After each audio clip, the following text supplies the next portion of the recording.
Hello दोस्तों, राधे राधे। आज आप लोगों के लिए लेकर आई हूँ नई एक और मज़ेदार कहानी जिसका नाम है अबूझ बालक का अटूट विश्वास। तो बिना देर किए कहानी सुनते हैं।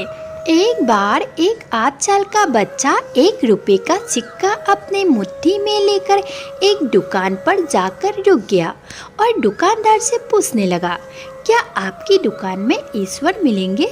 बच्चे की बात सुनकर दुकानदार को बहुत गुस्सा आया और उसने बच्चे के हाथों से वह सिक्का छीनकर नीचे फेंक दिया और बच्चे को अपनी दुकान से भगा दिया। बच्चा पास की दूसरी दुकान में जाकर 1 रुपए का सिक्का लेकर चुपचाप खड़ा हो गया। दूसरी दुकानदार ने बच्चे की तरफ देखा और कहा, ए लड़के, तुम्हें क्या चाहिए? 1 रुपए में तुम क्या चाहते हो? तो बच्चे ने दुकानदार से कहा कि मुझे ईश्वर चाहिए। क्या आपकी दुकान में ईश्वर है? बच्चे की बात सुनकर दूसरे दुकानदार को भी बहुत गुस्सा आया और उसने भी वहाँ से बच्चे को भगा दिया। लेकिन उस अबूझ बालक ने हार नहीं मानी। वो एक दुकान से दूसरी दुकान से तीसरी दुकान, ऐसा करते करते कुल 40 दुकानों के चक्कर काटने के बाद वो एक बूढ़े दुकानदार के पास पहुँच गया। उस बूढ़े दुकानदार से भी उसने वही सवाल पूछा कि क्या आपकी दुकान में ईश्वर मिलेंगे?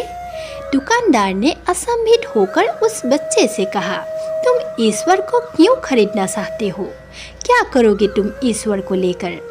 पहली बार एक दुकानदार के मुंह से यह प्रश्न सुनकर बच्चे के चेहरे पर मुस्कान उभर आई।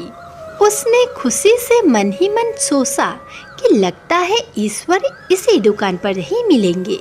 बच्चे ने बड़े उत्साह से उत्तर दिया, इस दुनिया में मेरी माँ के अलावा मेरा और कोई नहीं है। मेरी माँ दिन भर काम करके मेरे लिए खाना लाती है। मेरी माँ अब अस्पताल में बीमार है। अगर मेरी माँ मर गई तो मुझे कौन खिलाएगा? डॉक्टर ने कहा है कि सिर्फ ईश्वर ही तुम्हारी माँ को बचा सकता है। इसीलिए मैं आपके पास आया हूँ। क्या आपकी दुकान में ईश्वर मिलेंगे? दुकानदार ने कहा, हाँ मिलेंगे। कितने पैसे हैं तुम्हारे पास? बच्चे ने कहा, सिर्फ 1 रुपए है मेरे पास। बूढ़े दुकानदार ने बच्चे से कहा, कोई दिक्कत नहीं है, 1 रुपए में ईश्वर मिल सकते हैं। दुकानदार ने बच्चे के हाथ से 1 रुपए ले लिया। उसने सोचा कि 1 रुपए में 1 गिलास पानी के अलावा बेचने के लिए और कुछ भी नहीं है। इसीलिए उस बच्चे को 1 गिलास पानी भरकर दे दिया और कहा, यह पानी पिलाने से ही तुम्हारी माँ ठीक हो जाएगी। अगले दिन कुछ मेडिकल स्पेशलिस्ट उस अस्पताल में गए। बच्चे की माँ का ऑपरेशन हुआ और बहुत जल्द ही वह स्वस्थ हो गई। विश्वास के कागज पर अस्पताल का बिल देखकर उस महिला के होश उड़ गए। डॉक्टर ने उन्हें आश्वासन देकर कहा, घबराने की कोई बात नहीं है। एक वृद्ध सज्जन ने आपके सारे बिल चुका दिए हैं, साथ में ही एक चिट्ठी भी दी है। महिला चिट्ठी खोलकर पढ़ने लगी। उसमें लिखा है कि मुझे धन्यवाद देने की कोई आवश्यकता नहीं है। आपको तो स्वयं ईश्वर ने ही बचाया है। मैं तो सिर्फ एक जरिया मात्र हूँ। यदि आप धन्यवाद देना चाहती हैं तो अपने अबूझ बालक को दीजिए, जो सिर्फ 1 रुपए लेकर नामंझों की तरह ईश्वर को ढूंढने निकल पड़ा।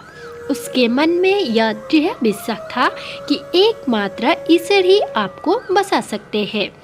विश्वास इसी को ही कहते हैं। ईश्वर को ढूंढने के लिए करोड़ों रुपए दान करने की जरूरत नहीं होती है। यदि मन में ईश्वर के प्रति अटूट विश्वास है और श्रद्धा हो तो वे 1 रुपए में भी मिल सकते हैं। दोस्तों, अगर आप लोगों को ये कहानी अच्छी लगी हो तो और भी ऐसे कहानियाँ सुनने के लिए मेरे चैनल को लाइक, शेयर और सब्सक्राइब करना ना भूलें। राधे राधे।